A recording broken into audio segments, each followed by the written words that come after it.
ઈશ્વર તમે સનાતન દેવ છો પ્રભુ. આનો સંદેશ અમે કોઈને ડરાવવા માટે નહીં, કોઈની લાગણીને ઠેસ પહોંચાડવા માટે નહીં, પણ જે સત્ય પવિત્ર શાસ્ત્ર બાઇબલ પ્રગટ કરે છે એ અમે જાણીએ, સમજીએ અને અમે અમારા જીવનમાં લાગુ કરીએ માટે છે.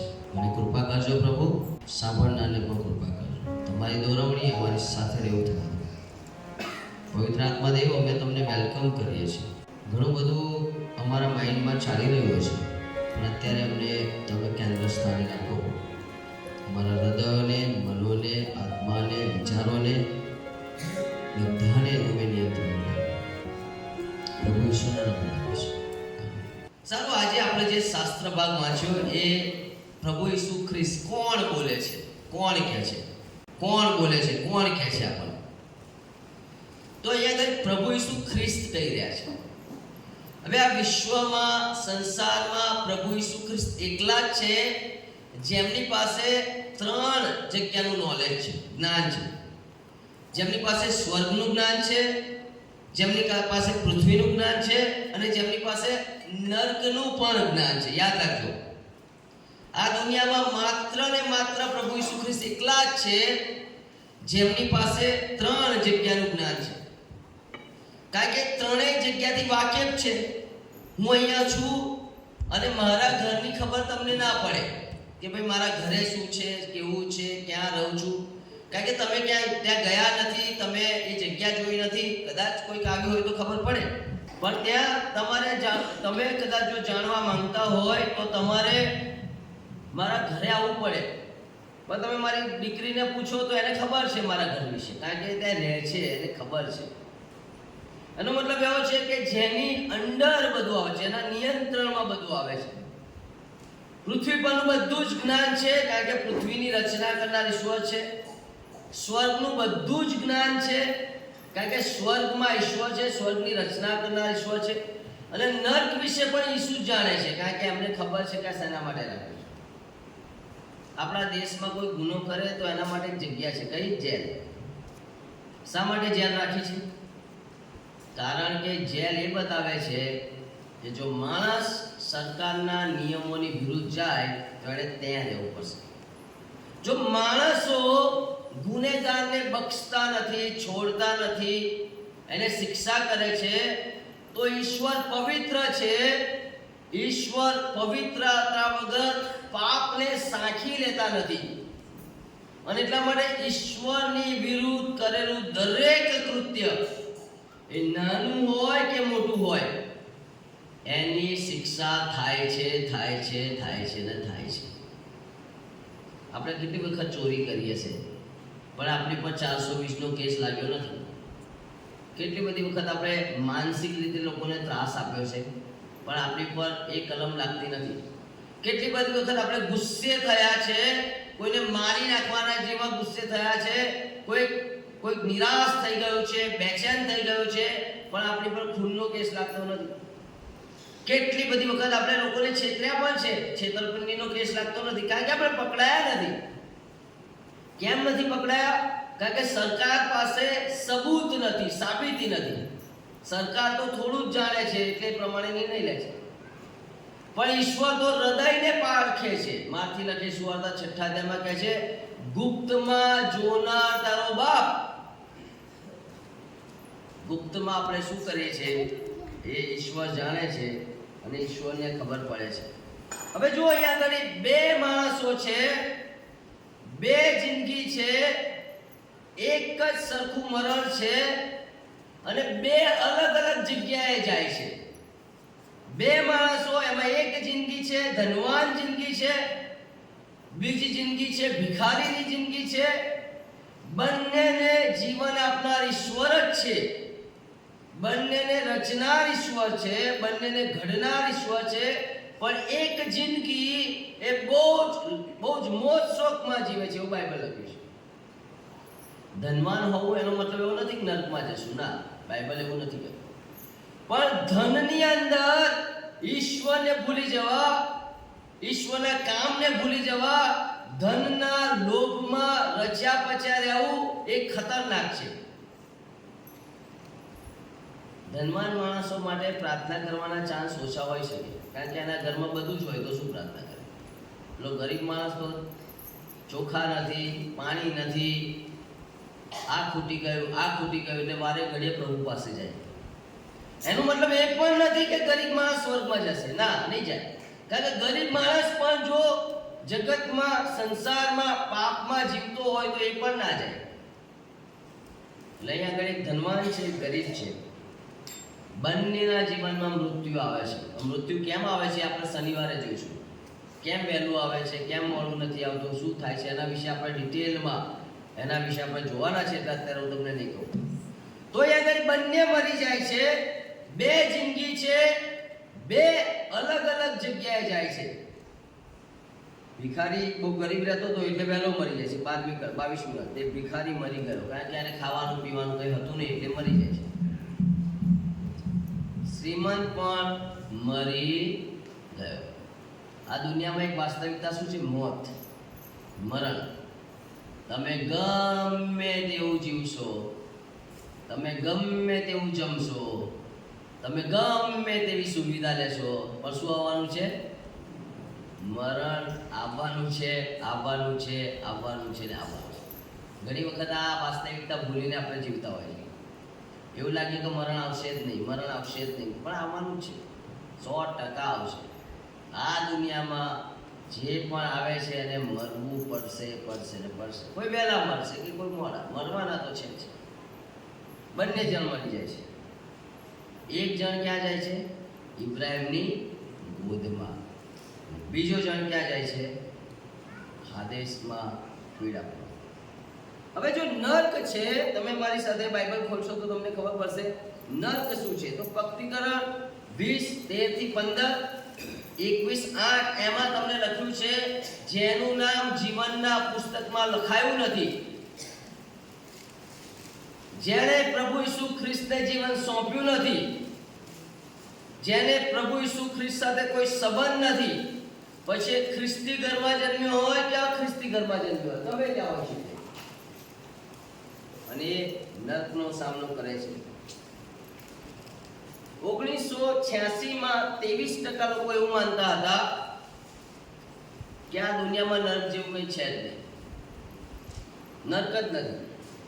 અને કેટલાક લોકો એવું માનતા હતા કે ભાઈ નર્ક તો છે, પણ મારા મિત્રો પણ ત્યાં હશે તો હું ત્યાં જઈશ, મજા કરીશું. એક વખત એક માણસ મરણ પામે છે, ખ્રિસ્તી માણસ, અને એના સારી બાબતો હતી ને ખરાબ પણ બાબતો હતી. આ એક ઉદાહરણ છે, એને વાસ્તવિક લેતા નહીં. અને પછી આ માણસ એને ઉપર લઈ જવામાં આવે છે. ત્યાં એક દૂત હોય છે, સ્વર્ગદૂત, કે છે ભાઈ તું તો બહુ સારો માણસ છે, તું ચાહે તો તું સ્વર્ગમાં પણ જઈ શકે છે, તારા માટે જુહર પણ છે, પણ તને પસંદગી સોંપે છે, તું ચાહે તો નર્કમાં પણ જઈ શકે છે, તારે પસંદ કરવાનું ક્યાં જવું. પેલો કહે છે સ્વર્ગ વિશે તો મેં બહુ સાંભળ્યું છે, પણ નર્ક વિશે મેં સાંભળ્યું જ નથી. નર્ક શું છે મને નથી ખબર. એક કામ કરો, મને સૌથી પહેલા મને થોડુંક સ્વર્ગ બતાવી દો, અને પછી મને નર્ક પણ બતાવો. એટલે નર્ક સ્વર્ગમાં ફરાયો તો બહુ જ આહલાદક વાતાવરણ, ઈશ્વરની ભક્તિ થાય, બહુ જ શાંતિ, પ્રેમ, આનંદ, ઈશ્વર પોતે, એનો પ્રકાશ, સોનાના રસ્તા, અને આખું બતાવ્યું તો પેલો એટલો બધો ખુશ થઈ ગયો. પણ કે જે મારે નર્ક પણ જોવું છે. નર્કમાં ગયા તો ત્યાં ધમાલ મસ્તી ચાલે, ડીજે ચાલે, નાચતા કૂદતા, લોકો શરાબ પીતા, ત્યાં આગળ છોકરીઓ નાચે, કૂદાકૂદ, ધમાલ મસ્તી. એકદમ એવું લાગ્યું કે બહુ જબરજસ્ત વાતાવરણ છે. અને એ પણ જોયું. પાછો દૂત પાસે આવ્યો. દૂતે કહે છે સ્વર્ગમાં તો મને બહુ શાંતિ લાગી, પણ મારો સ્વભાવ બહુ તોફાની સ્વભાવ છે, મને શાંતિ નહીં ગમતી, મને તોફાન ગમે, મસ્તી ગમે. અને મેં જ્યારે નર્કમાં જોયું તો મને તોફાન ને મસ્તી બહુ સારી લાગી. એક કામ કરો, મને નર્કમાં જ નાખી દો. એટલે વિચાર જેવો, ના મેં જોયું ત્યાં ડીજે વાગે છે, મને બહુ ગમે છે, ત્યાં છોકરીઓ છે મને બહુ ગમે છે, ત્યાં દારૂની મહેફિલ ચાલે છે મને બહુ ગમે છે, જ્યાં કુદાકૂદ ને નાચમ નાચ થઈ રહ્યું છે મને બહુ ગમે છે, ત્યાં બધા જ પ્રકારના ફૂડ એટલે ભોજન છે મને બહુ ગમે છે. મને તમે નર્કમાં જવા દો, સ્વર્ગમાં તો હું કંટાળી જઈશ, નર્કમાં જવા દો મને. ફરી પૂછે ભાઈ વિચાર છે તારે જવું હોય તો કે ના મારે નર્કમાં જવું છે. આ તો એને નાખી દીધો. જેવો અંદર નાખ્યો તરત જ એના શરીરમાં વેદના થવા લાગી, પુષ્કળ વેદના રહેવાય ને એવું. અને એને બૂમ પાડી કે મેં જ્યારે નર્ક જોયું ત્યાં તો બધા નાચતા કૂદતા રમતા મજા કરતા મસ્તી કરતા દરેક પ્રકારના આનંદ પ્રમોદ બધું હતું, અને અહીંયા તો હું વેદના પામું છું. કોઈક દૂતે એવું કહ્યું ભાઈ એ તો અમે નર્કમાં લોકોને લાવવા માટે એડવર્ટાઇઝ આપીએ છીએ, ખરેખર તો નર્ક આવું છે. આ તો એડવર્ટાઇઝ છે કે લોકો આકર્ષાઈને આવે, બાકી નર્કમાં કોઈ નાચે ડીજે ના જ વાગતા હોય, તો પૃથ્વી પર જ વાગતા હોય. એટલે લોકો એડવર્ટાઇઝમાં એટલા બધા રજપત થાય છે ને કે ભૂલી જાય છે કે નર્કમાં આવું જ મળવાનું છે. એટલે એટલા બધા રચ્યા પચારે એટલે કે મારા સ્વર્ગમાં જવું જ નથી. પછી મરણ પામે ને તારા સગા લખે સ્વર્ગમાં. એ તો ક્યારે લખે ને એને પૂછવામાં તું લખીને જા ભાઈ શું લખીએ, તો લખશે જ નહીં, કારણ કે એને ખબર છે ક્યાં જવાનો છે. એડવર્ટાઇઝ બહુ ખતરનાક છે. લાજરસ વિશે જોયું આપણે, ધનવાન વિશે જોયું તો કે છે એ ધનવાન હતો, પેલો માણસ ગરીબ હતો, બંને જગ્યા અલગ અલગ હતી. એક કે એને જે જીવન મળ્યું એને અય્યાસીમાં, મોજમાં, મસ્તીમાં, ભોજનમાં, સ્વાર્થીપણામાં, પાપમાં, ભૌતિકતામાં વેડફી નાખ્યું.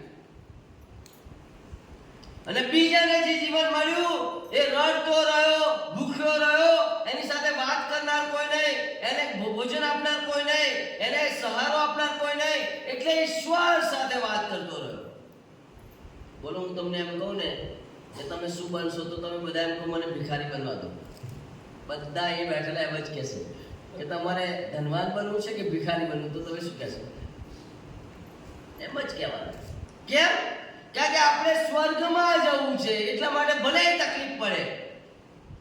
તમે જોયું બંને જણા, એક જણ જાય છે ઇબ્રાહીમની ગોદમાં અને બીજો જાય છે એ નર્કમાં, અને પછી ત્યાં શું કરે છે? વેદના કહે છે. અહીંયા જો તમે શું કહે છે, કઈ કલમમાં લખ્યું જો 21-25. પણ ઇબ્રાહીમે તેને કહ્યું દીકરા તારા જીવનમાં તું તારા લાઈટ ઓછી છે એટલે મને કદાચ જે છે કોઈ વાંચો તો 25મી કલમ વાંચો તો. અને હા કે હું વેદના કહ્યું કે દીકરા તારા જીવનમાં તું તારા સારાવાના પામ્યો હતો, લાજરસ તો બુઢાવાના પામ્યો હતો. તે સંવાદ હમણાં અહીં તે દિલાસો પામે છે અને તું વેદના પામે છે. તું વેદના પામે છે. હવે જો નર્કમાં બાઇબલ શું કહે છે? ઈસુ વગરની જ્યારે પણ મુસાફરી થાય, યોહાન 3:17-18 વાંચો. 16માં તો આપણને ખબર જ છે 16 શું કહે છે, પણ 17 કહે છે જેમણે પ્રભુ ઈસુ ખ્રિસ્તનો સ્વીકાર કર્યો નથી એ બધા જ અપરાધી ઠરી ચૂક્યા છે. મારી પાસે એક ચોપડી છે, આ જ્હોન બનિયન એમનું નામ છે. ખુખાર માણસ, ગુંડો માણસ. આ માણસ એટલો ખતરનાક, સ્ત્રીઓને એ સેલ કરનારો, વેચનારો માણસ, એટલો ભયંકર ખુખાર માણસ, એની નજીક કોઈ જાય નહીં. એક વખતે એક વ્યક્તિએ એને સુવાર્તા આપી, પ્રભુ ઈસુ ખ્રિસ્તની વાત કરી, એને સુવાર્તા સ્વીકારી લીધી. સ્વીકાર્યા પછી એને એવું થયું કે હું કેટલો બધો પાપી હતો, અને પછી એનું જીવન ટોટલી બદલાઈ ગયું. જ્હોન બનિયન ગુંડામાંથી એક સારો પ્રચારક બન્યો. જ્યાં જાય ત્યાં એ સુવાર્તા આપે. વિદેશમાં એના ઉપર કેસ થયો કે આ માણસ તો ગાંડો થઈ ગયો છે, જ્યાં જાય ત્યાં સુવાર્તા આપે, જ્યાં જાય ત્યાં સુવાર્તા આપે, જ્યાં જાય ત્યાં સુવાર્તા આપે. અને પછી એને પોલીસ એને પકડી પાડીને એને જેલમાં પૂરે છે. જેલમાં પૂરીને 3 મહિના એને રાખે છે. છૂટતી વખતે પેલો પોલીસમેન કહે છે, બનિયાન, જો હવે તું બહાર નીકળ્યા પછી ઈસુની વાત કરીશ તો અમે તને ક્યારેય બહાર આવવાની દઈએ. પેલો કહે છે, તમે જેવા મને બહાર મૂકશો ને, હું ઈસુની જ વાત કરવાનો છું. જે ઈસુ જીવન આપે છે એની વાત કર્યા વગર હું રહી શકતો નથી. તો એને 3 મહિનાનો પૂરું થયું એટલે બહાર કાઢ્યો. જેવો બહાર ગયો ને પાછો ઈસુની વાત ચાલુ કરી દીધી, પાછી ઈસુની વાત ચાલુ કરી દીધી. અને આ જુવાને એટલો બધો પ્રચાર કર્યો કે દેશના લોકો કંટાળી ગયા. પાછો એને જેલમાં નાખ્યો. જેલમાં નાખ્યો ત્યારે એને 2 પુસ્તક લખ્યા. એમાંનું આ એક પુસ્તક છે મારી પાસે. એમાં એવું લખ્યું, ફાયર, અગ્નિ, અગ્નિ, અગ્નિ. એને એવું સપનું જોયું કે અગ્નિ એના ઘર ઉપર છે, એના કુટુંબ ઉપર છે અને લોકો ઉપર છે. અને એટલા માટે એને પુસ્તક લખ્યું કે જો માણસો પ્રભુ ઈસુ ખ્રિસ્તનો સ્વીકાર નહીં કરે તો એમના ઘર ઉપર, એમના જીવન ઉપર, એમના કુટુંબ ઉપર, એમના સમાજ ઉપર અગ્નિ આવશે.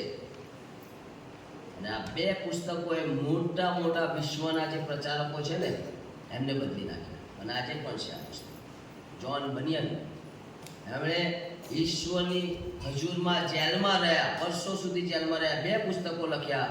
અને તેમણે લોકોને કહ્યું કે બને એટલું જલ્દી નીકળી જાઓ, પ્રભુનો સ્વીકાર કરી લો, કારણ કે તમારે અગ્નિનો સામનો કરવો પડશે.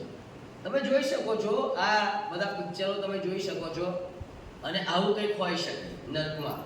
તમે જોઈ શકો છો કે આ જે આખી અગ્નિની વાત અહીંયા કરવામાં આવી છે એ પ્રમાણે હોઈ શકે.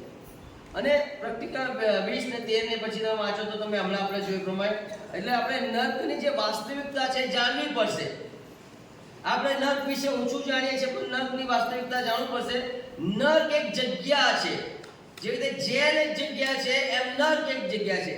આ દેશનો કાયદો ગુનેગારને જેલમાં નાખે છે, ઈશ્વરનો કાયદો ગુનેગારને નર્કમાં નાખે છે. આ દેશના કાયદાની વિરુદ્ધ તમે જાઓ એટલે તમે સમાજમાં જીવી શકો નહીં. ઈશ્વરના કાયદાની વિરુદ્ધ જાઓ એટલે તમે સ્વર્ગમાં જઈ શકો નહીં. અને એટલા માટે અહીંયા કહે છે નર્ક એક જગ્યા છે. 12 વખત ગહેન્ના શબ્દ વાપરવામાં આવે છે, ગ્રીક ભાષામાં છે. એનો મતલબ એવો છે એ ન્યાય પછીની જગ્યા. ઈશ્વર જ્યારે ન્યાય કરશે પછી આ જગ્યામાં નાખવામાં આવશે. માર્થિન લખેલી સુવાર્તા 5મા અધ્યાયની 22મી કલમમાં લખ્યું છે, અગ્નિની ગહેન્નાના જોખમમાં આવશે. જો કોઈ પોતાના ભાઈ પર દુશ્મનાવટ રાખશે, કે એને ગુસ્સો કરશે, કે એને મૂર્ખ કહેશે, તો ઈશ્વર એને છોડશે નહીં. કેમ? કારણ કે તમારું ને મારું શરીર એ તો ઈશ્વરની પ્રતિમા છે, પણ આપણે એને મૂર્ખ કહી રહ્યા છે. આ પણ એક મોટો ગુનેગાર છે. કેટલી બધી વાર આપણે લોકોને મૂર્ખ કહીએ છીએ, મૂર્ખ છે, મૂર્ખ છે, મૂર્ખ છે. પણ તમને ખબર છે ઈશ્વરની પ્રતિમા છે, અને ઈશ્વરની પ્રતિમાને જે ઉતરતી કક્ષાનું બનશે ને એ પણ જોખમમાં આવશે. બીજું કે છે હાડેસ. આ શબ્દનો ઉલ્લેખ 10 વખત બાઇબલમાં કર્યો છે. લુકની લખેલી સુવાર્તા 16મા અધ્યાયની 23મી કલમમાં લખ્યું છે, જે માણસો મરેલા છે, પાપમાં મરેલા છે, પ્રભુ ઈસુ ખ્રિસ્ત વગરના છે, તે ટેમ્પરરી થોડાક સમય માટે નાખવામાં આવશે. જે અહીં આપણે ધનવાન માણસને જોઈએ છે. હજી એને નર્ક મળ્યું નથી, પણ નર્ક પહેલાની એક શિક્ષા છે. નર્ક પહેલાનું એક સ્થાન છે જ્યારે નાખવામાં આવશે. પ્રભુ ઈસુ ખ્રિસ્ત જ્યારે ન્યાય કરશે ત્યારે એને સંપૂર્ણ રીતે અગ્નિમાં નાખી દેશે. સેઓલ શબ્દ જૂના કરારમાં લખ્યો છે 65 વખત, એટલે કે મરેલા લોકોની જગ્યા. ગીતશાસ્ત્ર 16 ને 10 કોઈ વાંચો તો ગીતશાસ્ત્ર 16 ને 10 એમાં શબ્દ કહે છે એ ઈશ્વર સેઓલમાં નાખશે માણસને. સેઓલ શબ્દ 65 વખત લખ્યો છે. એનો મતલબ તમે જુઓ કે બાઇબલમાં લગભગ 100 થી વધારે વખત નર્ક શબ્દનો ઉલ્લેખ કર્યો છે. કેમ કર્યો છે? જે વસ્તુ વારે ઘડીએ ઉલ્લેખ કરવામાં આવે એનો મતલબ શું? જૂના કરારમાં ઉલ્લેખ કર્યો, પ્રભુ ઈસુ ખ્રિસ્તે ઉલ્લેખ કર્યો, હવે શિષ્યો પણ ઉલ્લેખ કરી રહ્યા છે. અને આખા બાઇબલની અંદર અમને દરેક જગ્યામાં નર્ક વિશે લખવામાં આવ્યું છે. શું કહે છે 16:10? કેમ કે તું મારો આત્મા શેઓલને સોંપશે નહીં. તું મારો આત્મા શેઓલને સોંપશે નહીં. કેમ? કારણ કે લેખક ઈશ્વર સાથે જોડાયેલો છે, પણ જે ઈશ્વર સાથે નથી જોડાયેલો, કેમ કે એ જે દરેક વ્યક્તિ જે ઈશ્વરને નથી ઓળખતા, તે જીવન નથી સોંપ્યું, એનો આત્મા ક્યાં જવાનો છે? શેઓલમાં જશે, મરેલા લોકોની જગ્યા. બાઇબલમાં બીજું લખ્યું છે, પ્રેક્ટિકલ 20:15મી કલમમાં 5 વખત લખ્યું છે કે છે નર એ તો અગ્નિની ખાઈ છે, હે ને? અગ્નિની એ જબરજસ્ત ખીણ છે, એટલે આનો મતલબ કે એટલી મોટી જબરજસ્ત ખીણ છે અને એ ભયંકર ખીણ છે. અને જુદી જુદી ભાષામાં 54 વખત નર્ક શબ્દનો ઉલ્લેખ કરવામાં આવે છે. ટોટલી 100 થી વધારે વખત અગ્નિની ખાઈ. કોઈ વાંચશો 15 ને 20 અને 15 કલમ? જો કોઈ જીવનના પુસ્તકમાં નોંધેલો માલુમ પડ્યો નહીં તો તેને અગ્નિની ખાઈમાં નાખી દેવામાં આવે. અને અગ્નિની ખાઈ એ જ બીજું મરણ છે. પવિત્ર બાઇબલ જણાવે છે, બીજો પિત્તર 2 અધ્યાય 4 કલમમાં, જે દૂતોએ પાપ કર્યું તેઓને ઈશ્વરે છોડ્યા નહીં અને તેઓને નરકમાં નાખીને ન્યાયકરણ થતા સુધી અંધકારના ખાડામાં નાખી દીધા. એનો મતલબ જે દૂતોએ પાપ કર્યું એમને ઈશ્વરે છોડ્યા નહીં. ઈશ્વરે દૂતોને પણ બનાવ્યા હતા, ઈશ્વરે આપણને પણ બનાવે છે. દૂતોએ પાપ કર્યું તો એમને નરકમાં નાખી દીધા.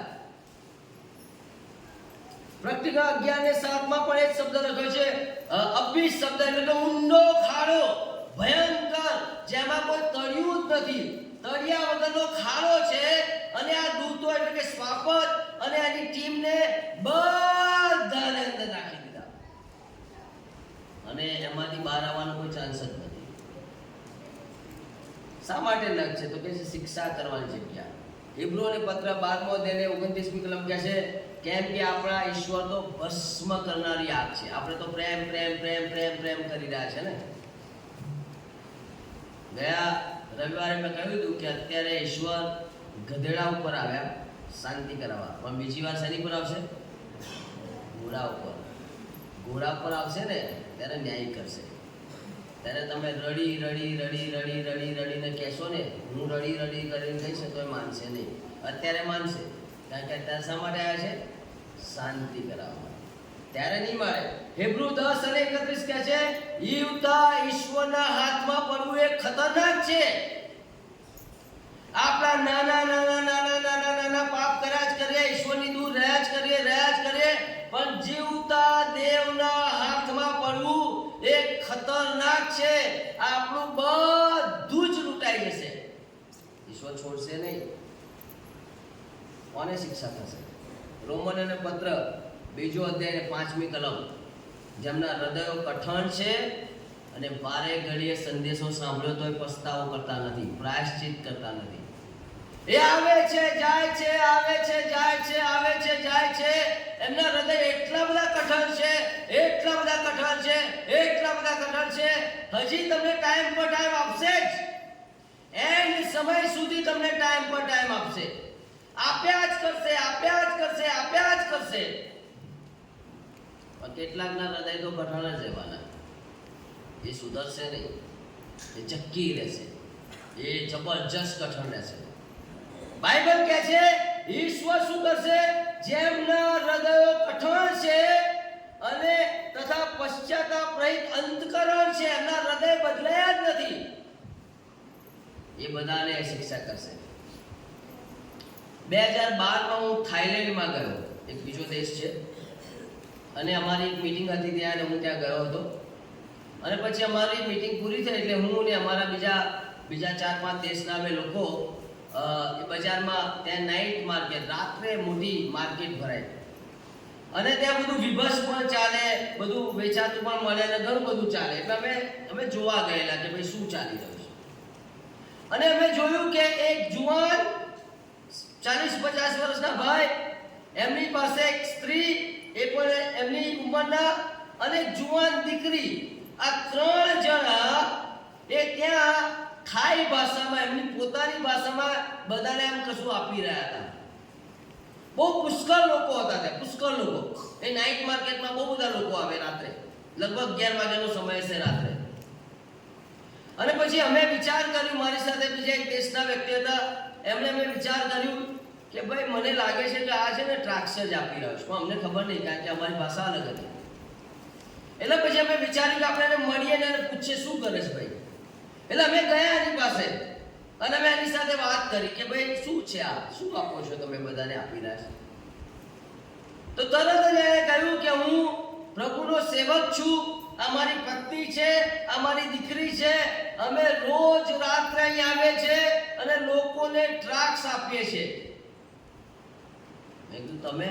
તો કે ઈસુએ મારું જીવન બદલ્યું છે.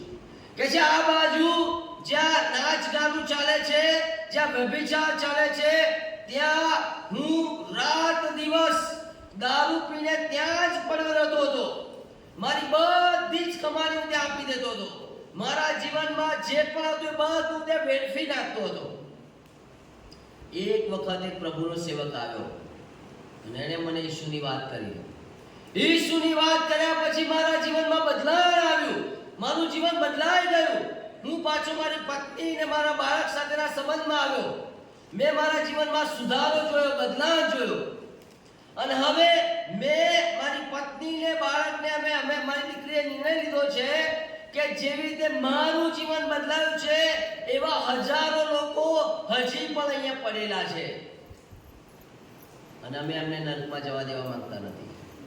એટલે અમે રોજ રાત્રે આવીએ છીએ અને લોકોને દ્રાક્ષ આપી રહ્યા છીએ. વિચારો તમે, એ ઈસુએ મારું જીવન બદલ્યું છે, એટલા માટે અમારી ઈચ્છા છે કે બીજાનું પણ જીવન બદલાય. એવું ઈચ્છતા હતા કે કોઈને શિક્ષા ના થાય. કોને શિક્ષા થશે? રોમનોને પત્ર 2 અધ્યાયને 5મી કલમમાં, જેના હૃદય કઠણ છે. કેમ કઠણ થાય ખબર છે? જેના હૃદયમાં પાપ સંગ્રહી રાખેલું હોય, જેના હૃદયમાં પાપ અને પાપનો અધિકાર હોય, જેનું હૃદય આ જગતમાં ચોંટેલું હોય, જે હંમેશા આ જગતની ભૌતિકતામાં રચ્યો પચ્યો રહેતો હોય, એને ઈશ્વરની વાણી સંભળાશે નહીં. પ્રભુ ઈસુ ખ્રિસ્ત કહે છે, મારા ઘેટા મારો સાથ બધા નહીં સાંભળે. એટલે જ મેં 30 લોકોની વાત કરી. સાચું કહું છું, હું જ્યારે ઘરે વિચારતો હતો કે હું કેમ જોઉં છું, અને એના માટે મેં 2-3 દિવસ ઉપવાસ કરેલા કે પ્રભુ મારે જવાનું કારણ શું? તો પ્રભુએ મને કહ્યું કે ત્યાં 30 લોકો સાથે હું વાત કરવાનો છે. આ 30 લોકોના હું જીવન બદલાઈશ. અને જો એ સાક્ષી ના મળે ને તો સમજજો કે મારે વધારે ઉપવાસ કરવો પડશે આ મંડળી માટે, કારણ કે ઈશ્વર હજી પણ કંઈક માગી રહ્યા છે. હજી પણ મારે વધારે પ્રાર્થના કરવી પડશે. પણ મને ખાતરી છે કે ઈશ્વર એ લોકો આપશે જ, કારણ કે એ શૈતાનના હાથમાંથી છૂટેલા 30 લોકો હશે જેમના જીવનો આ અઠવાડિયામાં બદલાશે અને પછી એ મંડળી માટે બહુ પુષ્કળ ઉપયોગી બની જશે. એ લોકો, એમનું ઘર બદલાશે, એમના બાળકો, એમના કુટુંબમાં બદલાવ આવશે. જે લોકો કહે છે કઠણ હૃદયના છે એમને શિક્ષા થશે. કોને શિક્ષા થશે?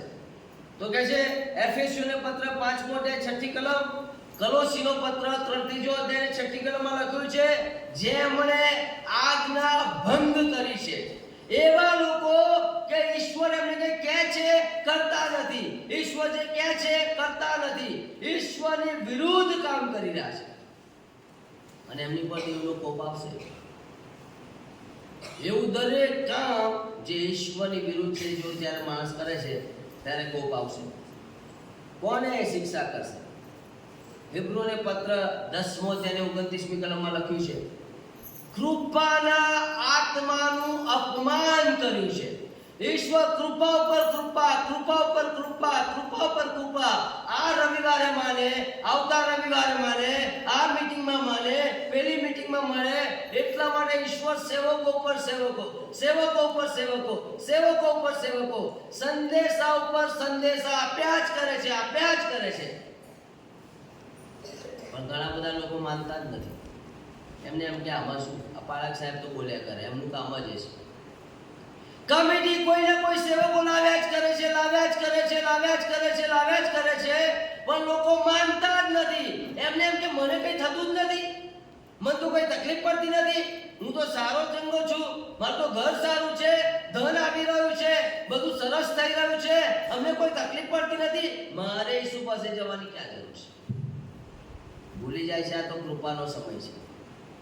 કૃપા જે દિવસે જતી રહી ને એ દિવસે રડતા પણ આવડશે નહીં. કારણ કે હું આ બધું કરતો હતો 22 વર્ષ પહેલા, એટલે કહી રહ્યો છું. સંદેશો આવે ને એટલે સીધો સાહેબને કહું તમારી પાસે જ રાખો, મારી જરૂર નહીં. એ સંદેશો ગમે તેવો હોય એ હું મારી પાસે આવે ને એટલે હું એમને પાછો જ આપી દઉં. તમે કરો ભાઈ, મારે તો આ જિંદગીમાં હું ખુશ છું. કૃપાનું કે છે એ લોકો અપમાન કરી છે. કોને શિક્ષા થશે? કોલોસીને પત્ર 3 અધ્યાય 5 ને 6 કલમમાં લખ્યું છે, એ માટે પૃથ્વી પરના તમારા અવયવ એટલે વ્યભિચાર, અશુદ્ધતા, વિષયવાસના, ભૂંડી ઈચ્છા તથા દ્રવ્ય લોભ, જે મૂર્તિ પૂજા છે તેઓને મારી નાખો. એ કામોને લીધે આજ્ઞા ભંગ કરનારા ઉપર ઈશ્વરનો કોપ આવ્યો છે. તમે વ્યભિચાર કરી રહ્યા છો પણ કોપ છે, હે ને? તમે ભૂંડી ઈચ્છા રાખી રહ્યા છો પણ કોપ છે. તમે લોભ રાખી રહ્યા છો, થોડા નાણા વધાર, થોડા નાણા વધાર, પણ આ બધામાં ઈશ્વરનો કોપ આપણે ભેગો કરીએ છીએ. આજે કોપ ભેગો કર્યો, કાલે કોપ ભેગો કર્યો, પરમ દિવસ કોપ ભેગો કર્યો, આપણે ભેગો કરી રહ્યા છે. અત્યારે તો કંઈ થતું નથી ને એટલે આપણે વાંધો નહીં આવે કે કંઈ થતું નથી, પણ બાઇબલ કહે છે આપણે કોપ ભેગો કરીએ છીએ. એ શિક્ષા એવી છે જેમાં આપણે ઈશ્વરથી દૂર જતા રહીશું. બાઇબલ કહે છે ઈશ્વરને અને આપણને કોઈ જ પ્રકારનો મતલબ રહેશે નહીં. શરીર તમારું તંદુરસ્ત રહેશે પણ આત્મા મરેલો હશે. એ ઈશ્વરનું દૂર. બાઇબલ કહે છે તમે પછી ખટખટાવશો તો સ્વર્ગમાં જવા માટે બૂમ બરાબર પાડશો તો ઈશ્વર કહે છે હું તમને ઓળખતો જ નથી. અરે હું તો રવિવારે આવતો હતો, મેં તો પગ પણ ધોયા, મેં તો પ્રભુ ભોજન લીધું, મેં તો દાને આપ્યું, એ બધું કર્યું, પોતાનું જીવન સોંપ્યું, પાપનો પસ્તાવો કર્યો, મારી ઈચ્છા પ્રમાણે ચાલ્યો, મારી આજ્ઞાઓ પાડી? ના, એ બધું નથી કર્યું, પણ મેં પગ ધોયા છે બધા, મેં દાન પણ આપ્યું છે, હું ચર્ચમાં આવીને બેઠો છું. આ બધું મેં કર્યું છે, પણ પેલું જે ઈશ્વર ઈચ્છે છે કર્યું નહીં. લુક 13:25 કહે છે પ્રભુ ઈસુ ખ્રિસ્ત કહે છે મને ખબર નહીં તમે કોણ છો, ક્યાંથી આવી ગયા ભાઈ? જે ઘેટા મારો સાથ સાંભળતા નથી એ ઘેટા મારા નથી. પ્રભુ એમ કહે છે હું તમને ઓળખતો નથી. નર્કમાં શું હશે? તો કે છે અંતકરણની વેદના. પેલાને શરીર તો એનું ક્યાં દફનાવ્યું હશે? તમને ખબર છે એની દફન ક્રિયા કેવી થઈ હશે? બહુ લોકો આવ્યા છે કારણ કે ધનવાન હતું. આપણે ઘણી વાર એવું માનીએ દફન ક્રિયા સારું થાય ને એટલે લોકો સ્વર્ગમાં જાય, એવું ના હોય. એ તો ઓળખાણના કારણે બધા આવે. એ ધનવાનની દફન ક્રિયા ચોક્કસ સારી હશે, પણ એ વેદના નર્કમાં ભોગવી રહ્યો છે. અંતકરણની વેદના એટલે સભાનતા છે. એ સભાનતાથી બહાર નહીં. અગ્નિની તથા ગંધકથી એ રીબા છે. બાઇબલ કહે છે પ્રકટીકરણ 14 10 ને 11 કલમ કહે છે એ રીબા છે. અહીંયા એને દૂધ માંગ્યું તો પાણી, પાણી માંગ્યું તો દૂધ. અહીંયા એને એસી મળ્યું છે, સરસ જિંદગી મળી છે, બધું જ સારું મળ્યું છે, પણ 70 વર્ષ પછી તો કે છે રીબા છે. પ્રકટીકરણ 20 અને 10 કહે છે કે એમને ક્યાંય વિશ્રાંતિ નથી, એટલે શાંતિ લઈ લેવામાં આવશે એના જીવનમાં. રાત દિવસ સદાકાળ વેદના ભોગવશે. જોયું તમે? ધનવાન લખ્યું છે. પેલો ભાઈ ગરીબ માણસ, ભિખારી માણસ કે છે દિલાસો પામી રહ્યો છે, અને આ ધનવાન માણસ શું કરી રહ્યો છે? મને એ સમજાવો. તમને આ બાજુ 70 વર્ષ માટે વેદના આપે અને આ બાજુ સદાકાળનો દિલાસો આપે, અથવા તો 70 વર્ષ માટે આનંદ આપે અને સદાકાળની વેદના આપે, તો તમે શું લેશો? સ્વાભાવિક રીતે આપણે શું લઈશું? તો ભાઈ ના ભાઈ, ભલે મને થોડી તકલીફ પડે પણ મારે સદાકાળ તો સારું છે. પણ આપણા ઘણા લોકો માનતા જ નથી, માનતા જ નથી, માનતા જ નથી. એમને એવું લાગે છે કે આવું કંઈ થવાનું જ નથી. એમને એવું લાગે આવું કે આ તો બધી જૂઠી મનગઢંત કહાણી નથી. આ બાઇબલ એ ભવિષ્યવાણીનું પુસ્તક છે. પ્રભુ ઈસુ ખ્રિસ્તની લગભગ 350 જેટલી ભવિષ્યવાણીમાં 80% ભવિષ્યવાણી પૂરી થઈ છે. ગુડ ફ્રાઈડેના દિવસે 37 ભવિષ્યવાણી પૂરી થાય છે. ઉત્પત્તિનો પુસ્તક 3 અધ્યાયને 15મી કલમમાં જે ભવિષ્યવાણી છે ને એ ગલાતી 4:4 માં પૂરી થાય છે. લગભગ 4000 વર્ષ પછી. ભાષા નહોતી, લોકો નહોતા, સંસ્કૃતિ નહોતી, આબોહવા નહોતી, આટલો લાંબો ગેપ, પણ ઈશ્વરે ભવિષ્યવાણી પૂરી કરી હતી. એનો મતલબ બાઇબલમાં લખેલી એક બાબત 100% સાચી છે. હું ના માનું એનો મતલબ એ જૂઠી ના કરે. શું થશે તો કે છે પ્રેક્ટિકલ 9:5 કે છે વિચ્છુ જ્યારે માણસને ડંખ મારે છે તે વખતની પીડા જેવી તેઓની પીડા હશે. પ્રેક્ટિકલ 9:5 કે છે વળી તેઓને એવી આજ્ઞા આપવામાં આવી કે તેઓ તેમને મારી નાખે નહીં, મરણ નહીં આવે ત્યાં, પણ 5 મહિના સુધી તેમને પીડા કરે, અને વિચ્છુ જ્યારે માણસને ડંખ મારે છે તે વખતની જે પીડા હોય ચાલ્યા જ કરશે. શું થશે? માર્કની લખે શું હતા 9મો અધ્યાય 38મી કલમ. જ્યાં અગ્નિ ક્યારેય શાંત પડતી નથી, તેનો કીડો ક્યારેય મરતો નથી, સદાકાળ સુધી ઈશ્વરથી દૂર, કે જ્યાં તેઓનો કીડો મરતો નથી.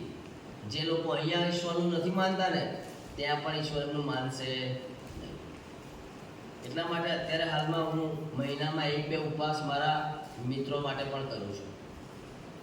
મેં મારા શાકભાજીવાળા મિત્રો, હું જ્યાંથી દૂધ લઉં છું, કરિયાણું લઉં છું, એ બધા મિત્રો જેમની સાથે મારે સંબંધ છે એવા મિત્રો, આ બધાને મેં સુવાર્તા આપીશ. કેમ? હું ઈચ્છતો નથી કે આ બધા લોકો અત્યારે મને મદદ કરી રહ્યા છે એ આવતીકાલે આ જગ્યાએ આવે. મારી એવી ઈચ્છા નથી. એટલા માટે જ્યાં તક મળે ત્યાં મેં કરતા રહીશ.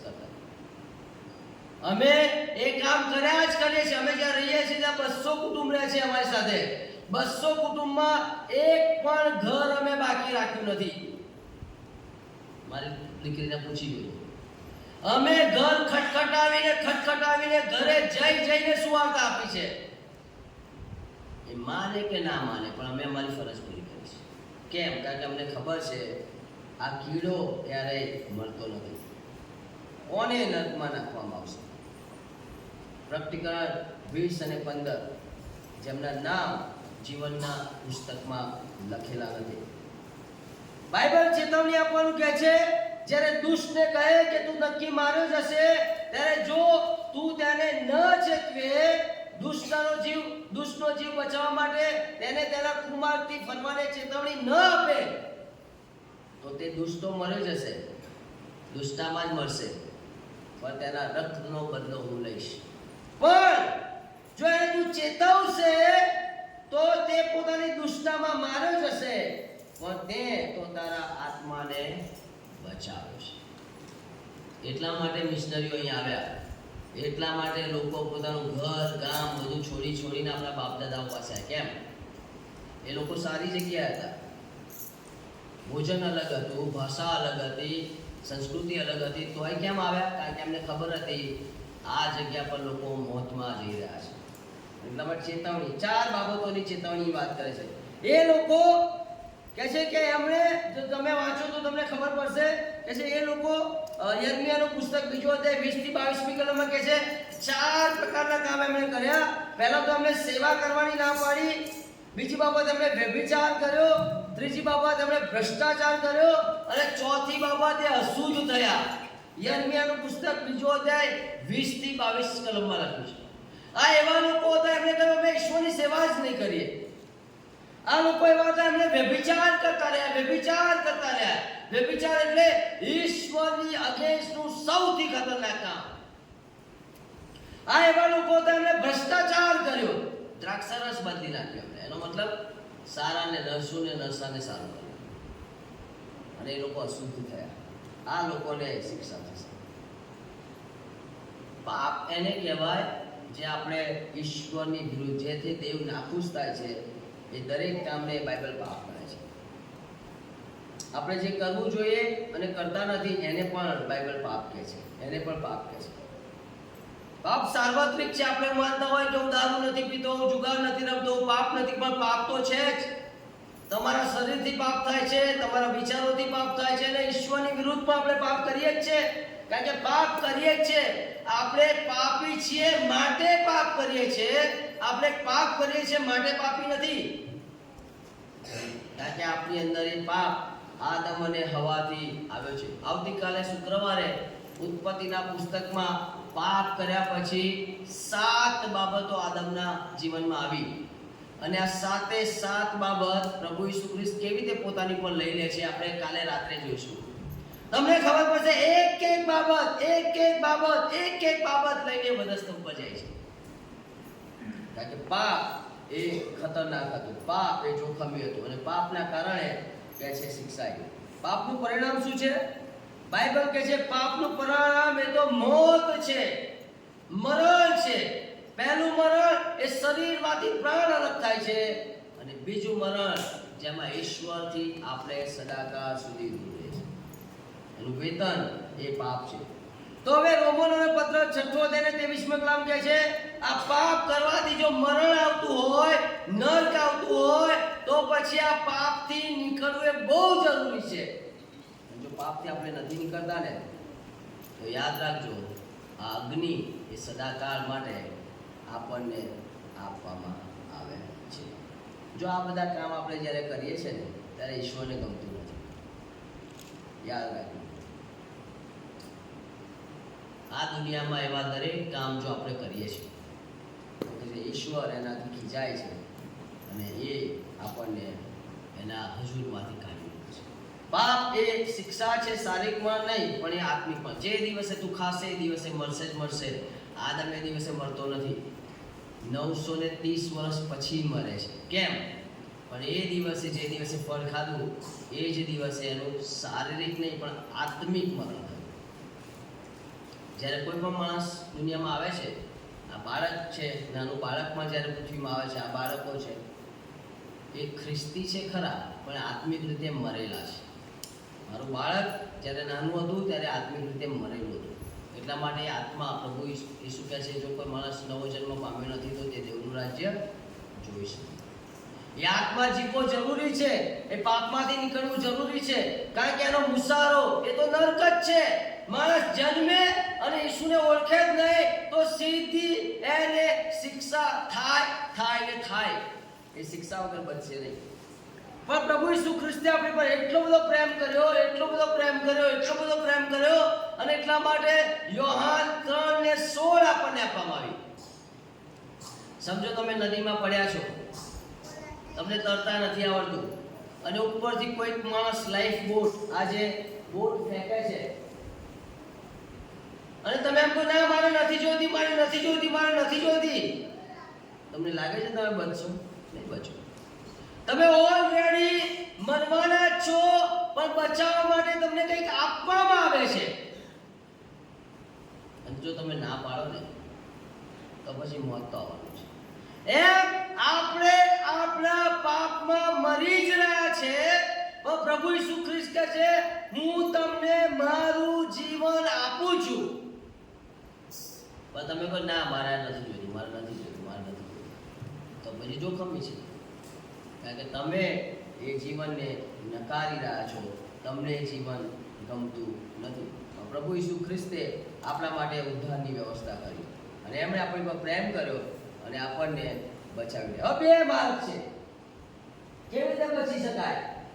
તો કે છે 2 માર્ગ છે. એક તો તમે સાંકડા માર્ગ ઉપર ચાલો, કારણ કે પહોળા માર્ગ ઉપર તો બહુ બધા લોકો ચાલી રહ્યા છે જે ક્યાં જાય છે? નરકમાં જઈ રહ્યો છે. પહોળો માર્ગ એટલે આ સંસારનો માર્ગ, પાપનો માર્ગ, ભૂંડાઈનો માર્ગ, વ્યભિચારનો માર્ગ, લોભનો માર્ગ, ભૌતિકતાનો માર્ગ, આ દુનિયાને પામવાનો માર્ગ, સ્વકેન્દ્રિત માર્ગ. એમાં તો લોકો ચાલી જાય છે, પણ અહીંયા જો બહુ ઓછા ચાલી રહ્યા છે, અને એ પસંદ કરવાનું. સૌથી પહેલા તમારી પસંદગી બદલો કે આ સ્થિતિમાં સંસારની રીત પ્રમાણે નહીં પણ ઈશ્વરની રીત પ્રમાણે. બીજી બાબત, વિશ્વાસ કરો. તમારે કશું જ કરવાનું નથી, પણ આજે પ્રભુ પર વિશ્વાસ કરીને પોતાનું જીવન સોંપવાનું છે.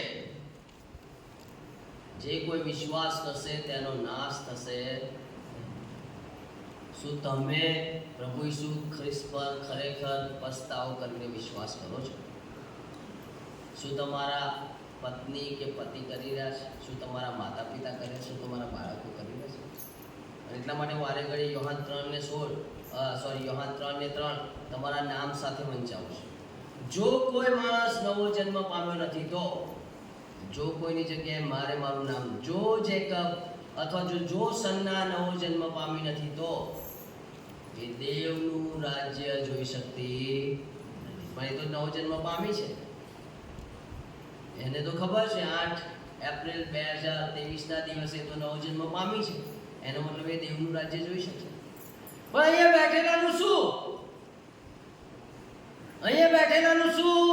જેમણે આના વિશે વિચાર્યું જ નથી, જે આના વિશે ગંભીર જ નથી, જેમણે જીવન જ સોંપ્યું નથી, એમનું શું? તો અહીંયા વિશ્વાસ કરવાનો છે. બીજી બાબત, કબૂલાત કરવાની છે. રોમનોને પત્ર 10:9-10 કલમ કહે છે, મોંથી મારે કબૂલ કરવું પડશે, હું પાપી છું. મારા પાપની શિક્ષા થવી જોઈએ. પ્રભુ ઈસુ ખ્રિસ્તે મારા પાપ લઈ લીધા છે. એ મદદ એટલા માટે આવ્યું કે એમાં મારા બદલે એમણે જીવન દીધું છે. એ અમારે કબૂલાત કરવાની છે. હવે ઘણી બધી વખત પસ્તાવાની વાત આપણે સમજતા નથી. પસ્તાવો કોને કહેવાય? ઘણી વખત આપણે પસ્તાવો તો કરીએ છીએ, પણ આપણે સમજતા નથી પસ્તાવો શું છે. ઘણી વાર આપણે અહીંયા આવ્યા, આ મીટિંગમાં આવ્યા, આપણને ખબર પડી કે ભાઈ મારે જીવન સોંપવું છે, ને આપણે સોંપી દઈએ છીએ. આપણે પાપની કબૂલાત પણ કરીએ છીએ, પણ આપણે ખ્રિસ્ત પાસે પાછા આવતા નથી.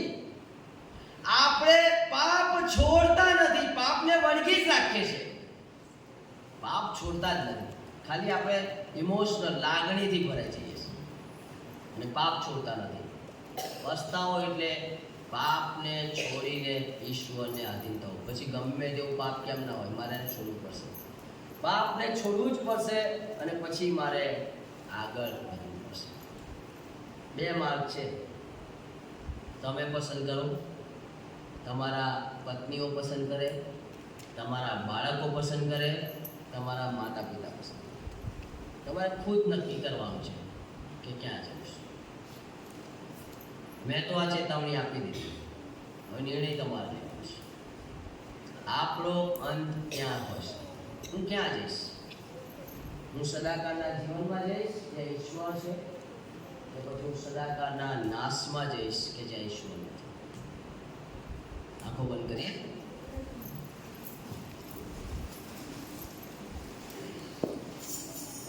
કોને પોતાનું પાપ ભાગવું છે?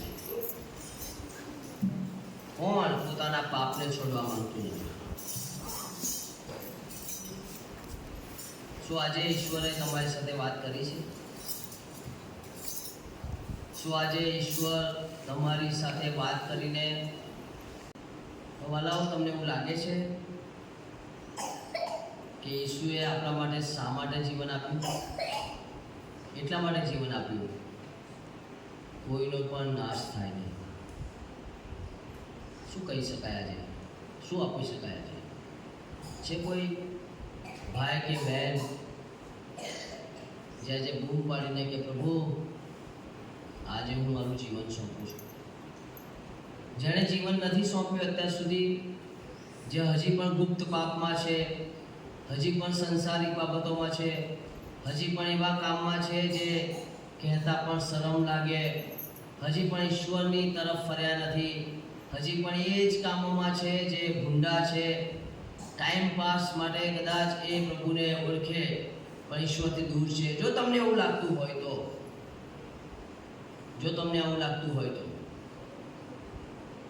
આજે તમારી પાસે ટાઈમ છે. જો તમે તારણ પામ્યા છો અને તમે ઈશ્વરના માર્ગમાં ચાલી રહ્યા છો, તો પછી તમારા બાળકોનું શું? તમારા કુટુંબના વ્યક્તિઓનું શું? તમે એમને ક્યાં જવા દેશો? શું કરશો? તમારી પાસે બહુ મોટી યોજના છે, કોઈ છે જેને ઈશ્વર સ્પર્શ કરવા માંગે, કોઈ છે જેને એવું લાગતું હોય કે આજે મારે મારું જીવન સોંપવું જ પડશે, કોઈ છે જેને એવું લાગતું હોય કે હવે હું મારા જૂના જીવનમાં બહુ જ જીવ્યો છું, બહુ જ જીવી છું, પણ હવે નહીં, હવેથી હું પ્રભુ ઈસુ ખ્રિસ્તમાં જીવીશ.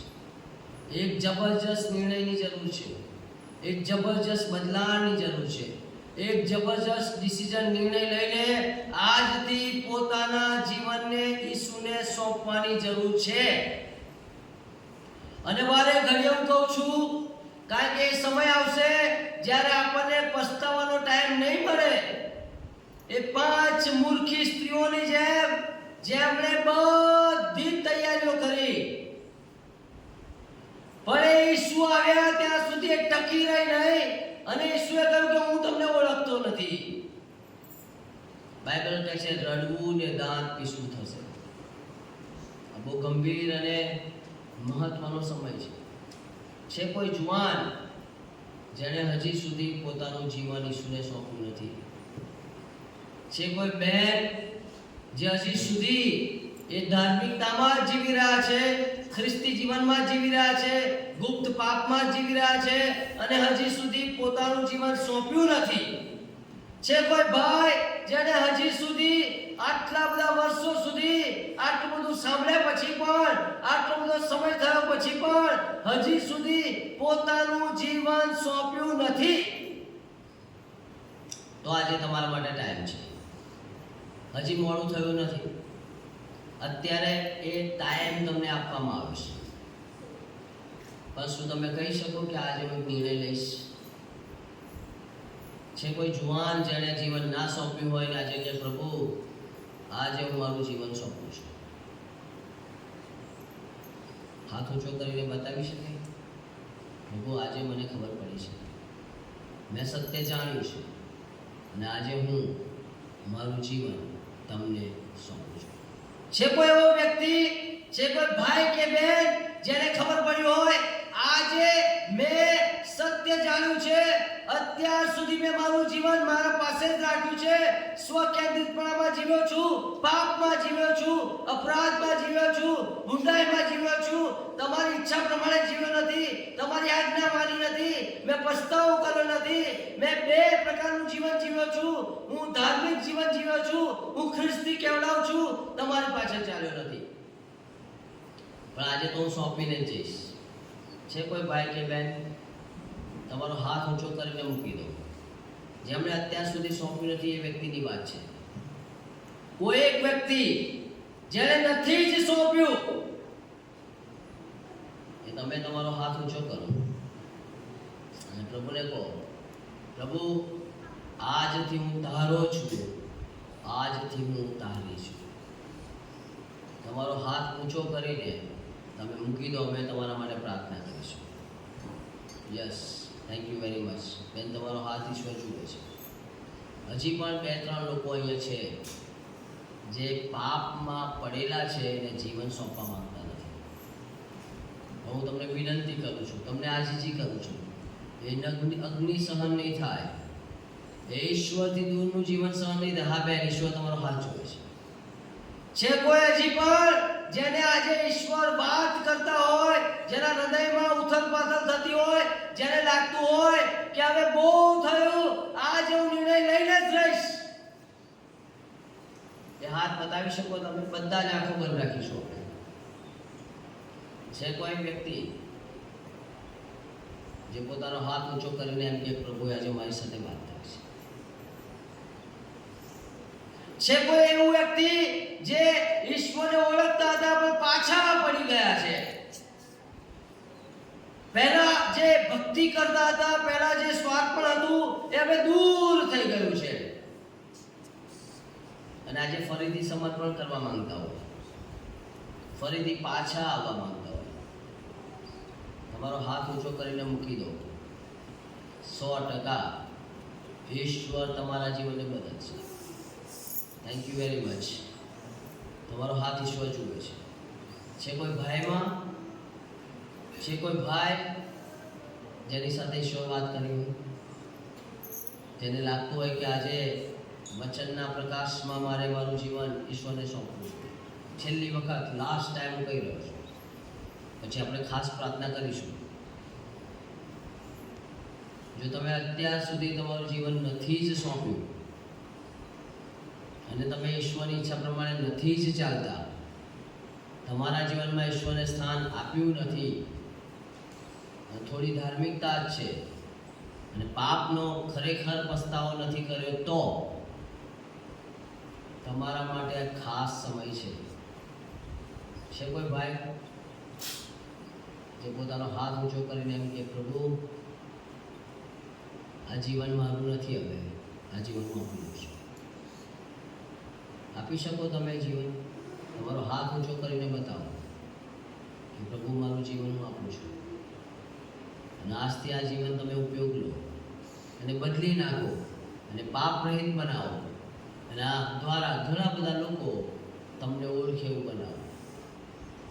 છે કોઈ વ્યક્તિ? ફરીથી લાસ્ટ ટાઈમ અમે છેલ્લી પ્રાર્થના કરીએ એ પહેલાં ફરીથી તમને લાગતું હોય કે ઈશ્વરે તમારી સાથે વાત કરી છે, તો આજે તમારું જીવન સોંપીને